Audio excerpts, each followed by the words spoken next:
ભાઈઓ અને બહેનો, હવે તો તમે બધા મને ઓળખી જ ગયા છો, પણ છતાં એકવાર કન્ફર્મ કરી લઉં. આઈ એમ ગુજ્જુભાઈ ગિરીશ કુમાર. તમે નહીં માનો, મારા જીવનમાં એટલે કે હું જન્મ્યો ત્યાર પછી એટલા સારા પ્રસંગો બની ગયા દુનિયામાં. મને તો એમ થાય છે કે હું જીવતા જીવત સંત બની જાઉં. મારી સોસાયટીના કમ્પાઉન્ડમાં મારું એક નાનકડું મંદિર હોય અને પૂજારી તરીકે હું જોઉં. આ તો શું એક આમ તો વિચાર આવ્યો એ તમને કહ્યો ને, અમે વિચારવાના ક્યાં પૈસા પડે છે. ને એક વાત કહું સાહેબ, આ માણસ જ એક એવું પ્રાણી છે જે વિચારી શકે છે અને હસી શકે છે. પોતાની જાત પર પણ હસી શકાય એને ખબર છે. આ તમે બધા અત્યારે મને હસી નથી કાઢતા, ચાલ્યા કરે. આ મારું સર્કલ છે ને બહુ વાઇલ્ડ. વાઇલ્ડ એટલે વિશાળ.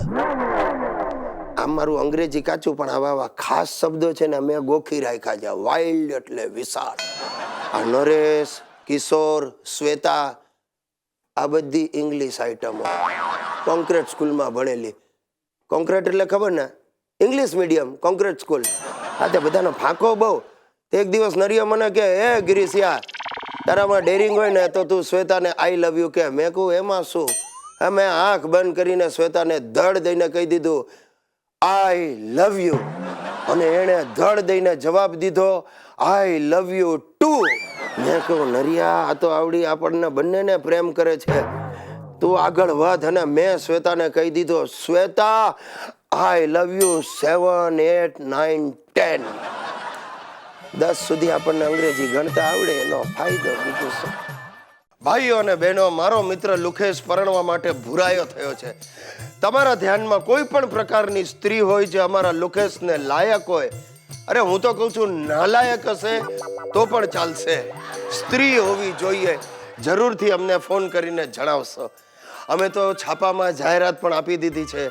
રૂપ વગરના રૂપેશ માટે જોઈએ છે એક રૂપાળી કન્યા. જોકે હજી સુધી કોઈ ઇન્ક્વાયરી આવી નથી. ગિરીશ દોસ્ત, ગજબ થઈ ગયો. આજે સવારે મને ધંધુકાથી ફોન આવ્યો. મને કે અમારા ગામની સાર્વજનિક શાળામાં છેલ્લા 7 વર્ષથી 7મા ધોરણમાં ભણાવતા સંસ્કારી સંધ્યાબેનને પરણવાની ઈચ્છા છે. મારે ધંધુકા જવાનું છે. ભાઈ લુકેશ, તારી નીકળી પડી હે. સાર્વજનિક શાળાના શિક્ષિકા. હું તો કહું છું સંધ્યાબેનનું ટ્યુશન બાંધી લે. અરે ગિરિયા, હું તો સાર્વજનિક સ્કૂલ બંધાવવા તૈયાર છું, પણ પેલા પાયો તો નાખવા દે દોસ્ત. અરે બસ, સારું મુહૂર્ત જોઈને પાયાની ઈંટ મૂકી દે એટલે જોરદાર ઇમારત બંધાઈ જશે. હે, ધરતીકંપમાં પણ ન ધ્રુજે એવી. અરે ગિરિયા, હવે તો પ્રેમનો ધરતીકંપ આવશે, વાલનું વાવાઝોડું આવશે ને સંધ્યાની સુનામી આવશે દોસ્ત. કેવું પડે હે લુકેશ, તું તો હાલા સાહિત્યકાર બની ગયો. હા, અરે વિચાર કર, ખાલી આ સ્ત્રીના આગમનની વાતથી મારામાં પરિવર્તન આવી ગયું, તો સાક્ષાત સ્ત્રી આવશે ત્યારે શું થશે? અરે બસ, પછી તો તારી પત્રિકા લગ્ન પત્રિકા છપાવવી પડશે ને. ગિરિયા સાંભળ જો, આ બધું તું સંભાળી લેજે, સમજી ગયો? સૌથી પહેલા તું મને 4000 રૂપિયા. શું કામ? શું કામ?